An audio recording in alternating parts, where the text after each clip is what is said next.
Et bien WAKTP les amis, c'est Dark Magikarp, je suis très heureux de vous retrouver pour un tout nouveau bilan achat.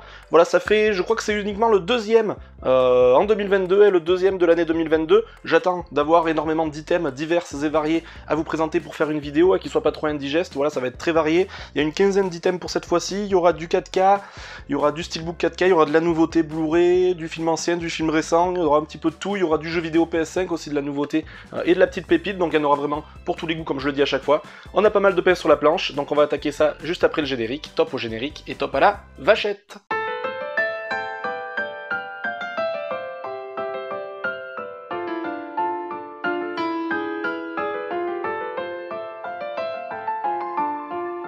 Allez, on va commencer par tout ce qui est 4K, pas énormément d'items 4K, uniquement deux cette fois-ci. La première, c'est une nouveauté, entre guillemets, parce que quand sortira la vidéo, c'est plus trop une nouveauté, mais c'est sorti fin février. Un steelbook, bien sûr, de notre cher ami 007. Il s'agit bien sûr du steelbook de Mourir peut attendre, et le dernier opus qui a tant fait parler de lui, puisque il a fait pas mal polémique, notamment pour la fin, et je vais pas vous spoiler, mais la fin a été assez critiquée, positivement, négativement par les fans, et moi, personnellement, je n'ai pas aimé la fin, je trouve que ça remet en cause vraiment l'essence même de 007.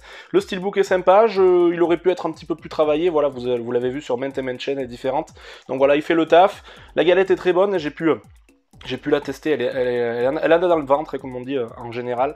Voilà, on regrettera peut-être un petit peu le fait qu'il y ait un petit peu trop de texte sur la face avant, mais bon, c'est plutôt sympa. Voilà, un opus qui était bon, qui a du bon contenu, qui est intéressant sur le fond, mais qui pour moi pêche au niveau de la fin notamment, et au niveau de gros défauts qui viennent par-ci par-là dans le film. Bon voilà, on va pas en faire la critique, mais voilà, pour moi c'était correct, sans plus, j'attends la suite avec impatience.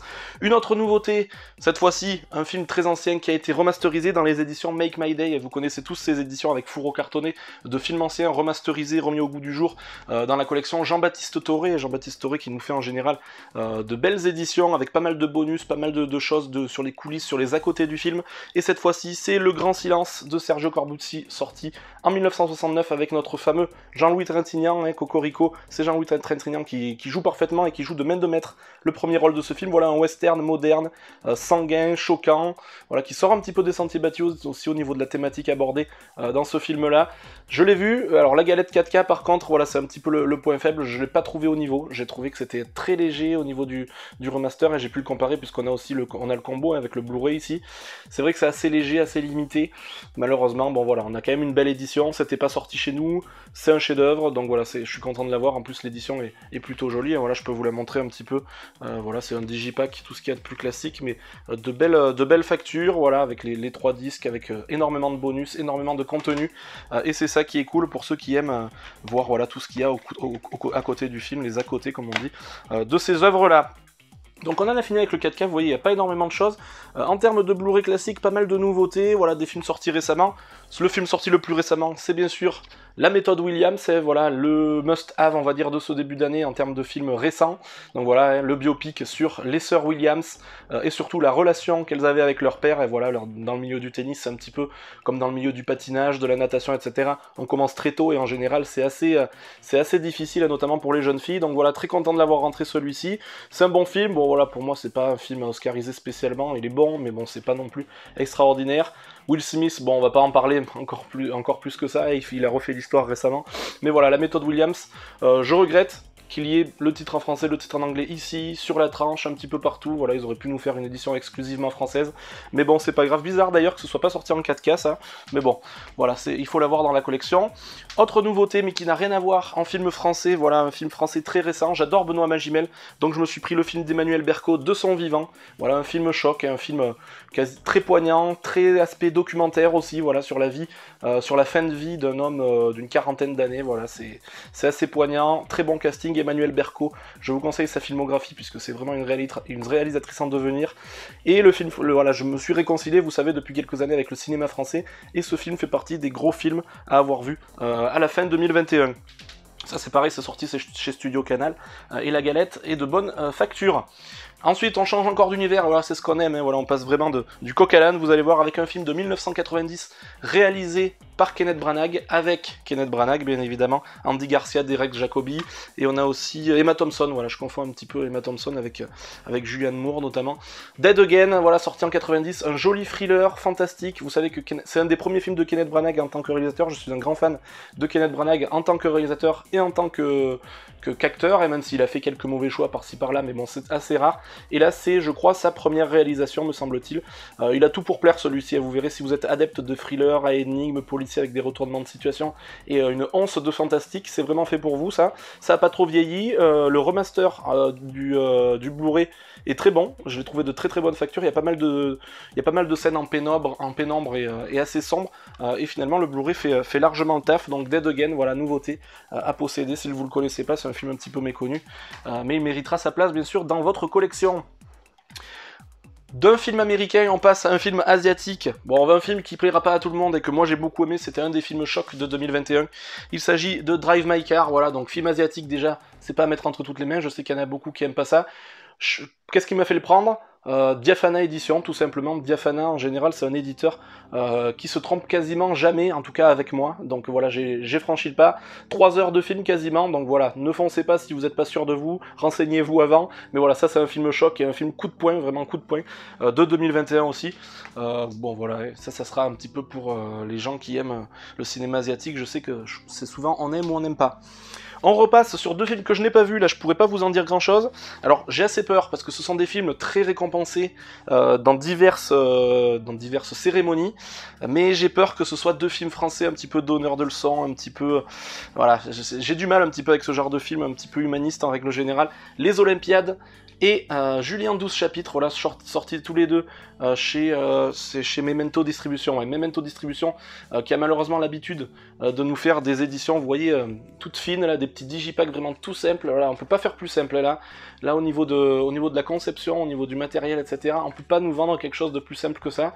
Heureusement que ça vaut qu'une quinzaine d'euros, parce que bon, voilà. Julien 12 chapitres, on m'en a dit beaucoup de bien, les Olympiades aussi, on verra. Je les ai pas encore vus, mais j'ai un petit peu peur que ce soit un petit peu donneur de leçons et un petit peu trop sujet sociétal. Moi, j'ai besoin de me vider la tête, de voir des choses vraiment, voilà, qui sortent du contexte actuel. Voilà, j'ai peur que ce soit pas trop le cas, on verra si c'est pas trop rédhibitoire. Parfois, ça peut passer si le message est soft, s'il est fluide, s'il est pas trop lourdeau, ça devrait pouvoir passer, mais bon voilà, je me devais de les avoir et on verra, au pire, ça partira à la vente si c'est vraiment pas bon.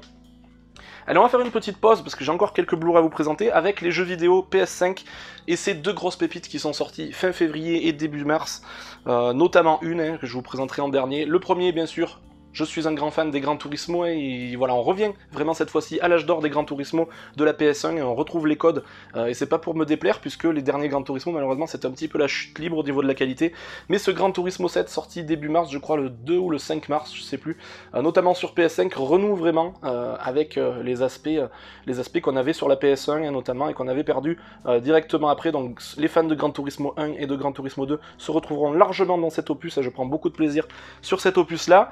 Et le deuxième, c'est la grosse pépite de l'année. Voilà, le gros coup de cœur de cette vidéo, la mention spéciale. Foncez si vous n'avez pas encore acheté ce jeu et que vous êtes fan de jeux vidéo, je pense que ça sera le cas. Il s'agit de Elden Ring, voilà, dans sa Launch Edition qui comporte, voilà, on va pas s'attarder trop dessus, mais qui comporte pas mal de goodies, pas mal de choses sympas, le fourreau cartonné, la petite pochette avec les cartes postales, le poster, il y a aussi une espèce de petit pins à coudre, voilà, un petit pins en tissu, et bien sûr l'édition classique du jeu. Elden Ring c'est quoi? C'est le nouveau-né de chez From Software, et From Software qui avait fait Sekiro, les Dark Souls, le Demon Souls, et j'en passais des meilleurs, donc pas à mettre entre toutes les mains, mais là je vous promets, franchissez le pas, c'est vraiment la meilleure porte d'entrée dans les Souls, si vous avez un petit peu été rebuté jusque-là à faire les From Software parce que vous manquez de patience, parce que vous avez peur que ce soit vraiment trop compliqué, pas assez assisté, etc. Foncez sur celui-ci parce qu'ils ont mis des petites mécaniques en place qui permettent aux débutants de s'y retrouver. C'est, je pense, alors on est qu'au mois d'avril, mais ça sera mon jeu de l'année, ça sera mon jeu de ces 2, 3, 4 dernières années, je pense. Je suis pas encore à la fin, je suis à une 60aine d'heures, mais je suis loin d'avoir fait le tour. Mais voilà, Elden Ring, c'est un incontournable de cette année 2022, en tout cas sur PS5. Ensuite, il nous reste encore 4 films, notamment, alors ma déception de l'année, alors ma déception non pas au niveau de la qualité du film, mais j'ai loupé un steelbook, ça y est, j'ai loupé un steelbook, et vous savez que je précommande pas en général, et là je me suis fait avoir, et là je voulais le précommander celui-ci parce que c'était un de mes plus gros coups de cœur 2021, c'est le steelbook que j'attendais le plus en 2022, donc j'avais essayé de le précommander, mais un petit peu après sa sortie, enfin un petit peu après sa mise en place de précommande, on va dire, et je l'ai définitivement loupé, et moi vous savez, je mettrai jamais le prix d'un steelbook neuf. Je mettrai jamais plus que le prix d'un steelbook neuf, pardon, pour l'avoir, et en ce moment il est à 50, 60, 70 euros, voire plus. Et je voulais me rabattre du coup sur le 4K classique, qui n'était pas disponible non plus, donc je pouvais pas attendre, et je le trouverai, je pense, le 4K classique un petit peu plus tard, j'upgraderai ma version, mais j'ai pris donc le Blu-ray classique de Last Night in Soho, le petit chef-d'œuvre, la petite pépite 2021, le film à avoir vu en 2021, c'est celui-ci, film d'Edgar Wright, qui nous avait fait le petit Baby Driver il y a quelques années, je crois en 2017 ou 2018, ça c'est à posséder absolument dans la collection les amis, alors si vous pouvez l'avoir en 4K c'est mieux, parce que c'est vrai qu'au niveau de l'ambiance visuelle, de l'ambiance sonore, ce film se savoure aussi au niveau de sa qualité d'image, donc voilà, celui-ci, un petit peu déçu, mais bon, je l'upgraderai un petit peu plus tard, je pouvais pas attendre plus que ça, voilà, c'était vraiment le film que j'attendais le plus, et finalement c'est celui que j'ai pas réussi à avoir dans sa meilleure version et dans son meilleur costume, on va dire. Petite pépite, encore une fois, très méconnue, il y a pas mal de films avec un univers animalier qui sortent là récemment, qui n'étaient pas spécialement... Alors ils n'étaient soit pas sortis au cinéma, soit que dans quelques salles, soit ils sont sortis direct en VOD, etc. Il y a notamment le Pig avec Nicolas Cage, que je vous conseille, même si moi je l'ai pas aimé, je pense qu'il ravira pas mal d'entre vous. Il y a le First Co qui sort, voilà, le First Co que j'ai pris, voilà, rien que pour l'affiche, moi je me devais de voir ce film, c'est exactement ma cam, c'est tout ce que j'aime, donc voilà, je vous conseille celui-ci. J'ai été agréablement surpris de voir qu'il sortait en France en Blu-ray, j'étais sûr qu'il sortirait pas celui-ci, donc je vous le conseille énormément, et voilà, c'est une histoire qui sort de l'ordinaire, une superbe thématique, une super réalisatrice, une leçon de cinéma ici, pour tous ceux qui aiment les petites pépites en termes de technique notamment, je vous conseille ce First Co, et je vous disais, il y a d'autres films animaliers qui sortent bientôt, c'est Lamb notamment, avec Noomi Rapace, et cette histoire autour de ce petit agneau, là, je pense que vous avez vu, et je crois que c'est un film islandais, qui sortira début mai, et il sera bien aussi, parce que je suis vraiment friand de ce genre d'œuvre. On finit avec 2 films totalement différents l'un de l'autre, encore une fois. Un petit film d'animation, ça fait longtemps qu'on n'en avait pas eu. Il n'y a pas énormément de sorties en termes de films d'animation dans les mois à venir, mais il y avait une grosse pépite qui sortait le mois dernier au prix de 15 €, donc j'ai foncé. Il s'agit du Peuple Loup, une super alternative aux gros studios d'animation, Pixar, DreamWorks et j'en passe et des meilleurs. Le Peuple Loup, je vous le conseille énormément. Je me demande d'ailleurs s'il n'est pas sorti, je dis peut-être une bêtise, mais je crois qu'il est sur MyCanal gratuitement pour les abonnés. C'est chez Blackout, qui a l'habitude de nous faire des petites éditions pour ce genre de petites pépites animées. Je vous conseille énormément Le Peuple Loup, c'est très très bon, que ce soit graphiquement, au niveau sonore, au niveau de la morale de l'histoire, pardon, j'avais perdu le mot. Voilà, c'est tout bon, c'est du tout bon, je pense que vous aimerez.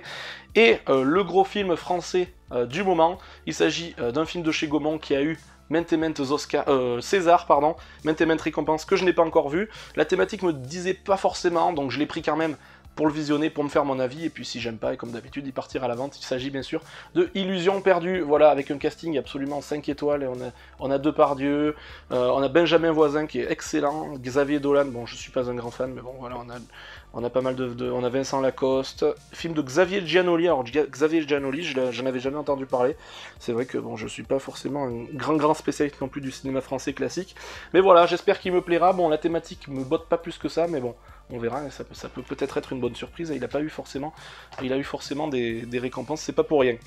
Donc voilà les amis, j'espère que ça vous aura plu, j'ai passé assez vite parce que vous avez vu, il y avait pas mal de choses encore une fois, et je voulais pas que ce soit trop indigeste. J'espère que ça vous aura plu, dites-moi dans les commentaires qu'est-ce que vous avez aimé, s'il y a des films que vous avez pris, que vous avez vus, des bonnes surprises, des mauvaises surprises, et si je vous ai fait découvrir des choses aussi, c'est vraiment le premier but, je le dis souvent avec vous, mais mon premier but sur YouTube, c'est de vous faire découvrir des petites pépites que vous n'aurez pas forcément achetées si j'étais pas passé par là. Donc voilà, c'est mon but ultime, de vous faire découvrir des petites pépites méconnues. J'espère que ça vous aura plu. Le petit pouce bleu ou le petit pouce rouge, encore une fois, vous êtes les seuls décideurs de la chaîne, et ça ne changera pas, vous faites absolument ce que vous voulez. D'ici la prochaine vidéo, plus que jamais, sortez couverts, portez-vous bien, et puis salut.